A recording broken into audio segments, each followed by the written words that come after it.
बिस्मिल्लाहिर्रहमानिर्रहीम। अस्सलाम वालेकुम व्यूवर्स। आज मैं लेकर आई हूँ आप लोगों के लिए केरी का शरबत बनाने का तरीका। बहुत ही आसानी से बताऊँगी, तो चलें इस रेसिपी को बनाना शुरू करते हैं। तो यहाँ पर मैंने हाफ़ केजी केरी ली हैं। तो सबसे पहले इनका छिलका रिमूव कर देते हैं। और छिलका रिमूव करने के बाद हमने इस तरह से इसकी कटिंग कर ली है स्क्वायर पीसेस में। वैसे भी हमने इसको ग्राइंड करना है, तो हमने इसके छोटे छोटे से पीसेस कर लिए हैं। चलिए इसको पकाना शुरू करते हैं। तो सबसे पहले इसके अंदर मैं क्यूब्स में कटी हुई केरी को शामिल करूँगी, जिसका हमने छिलका रिमूव कर दिया था और इस तरह से पीसेस में कट कर लिया है इसको।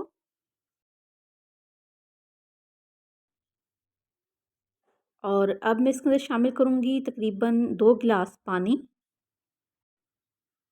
और अब हम इसका फ्लेम ऑन कर देंगे और इसके अंदर बॉयल आने देंगे। तो इसके अंदर बॉयलिंग शुरू हो चुकी है और अब मैं क्या करूँगी, इसका फ्लेम बिल्कुल स्लो कर दूँगी। और बिल्कुल स्लो फ्लेम पर हमने इसको कुक करना है 15 से 20 मिनट, जब तक हमारी केरी अच्छी तरह से गल ना जाए। तो यहाँ पर केरी को हमने इतना ज़्यादा पकाया है, तकरीबन ये आप इसे प्रेस करेंगे तो ये अच्छी तरह से मैश होने लगेगी। मैं आपको दिखाती हूँ। तो ये देखें, बिल्कुल आसानी के साथ ये मैश हो रही है। और इसका जो पानी है वो भी तकरीबन हाफ़ रह चुका है। और अब मैं इसके अंदर चीनी शामिल करूँगी।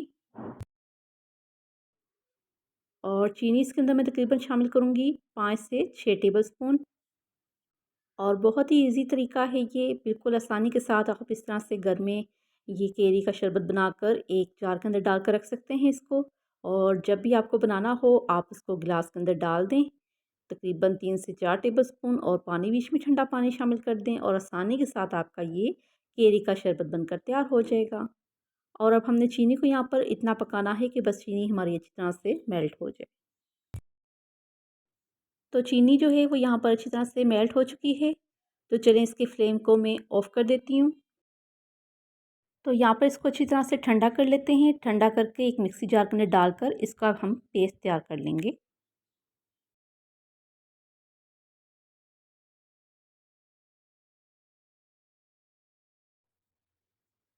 तो बस यहाँ पे इसका पेस्ट तैयार करेंगे हम।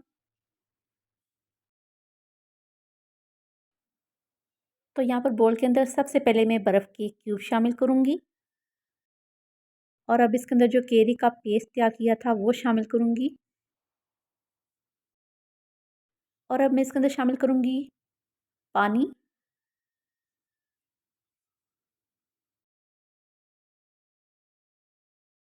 और अब इसको अच्छी तरह से हम मिक्स करेंगे।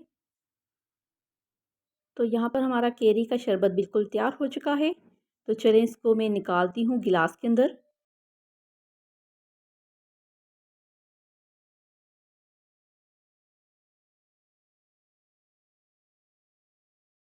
और अब मैं इसके अंदर शामिल करूँगी काला नमक, जो कि इसके टेस्ट को और ज़्यादा मज़े का करेगा।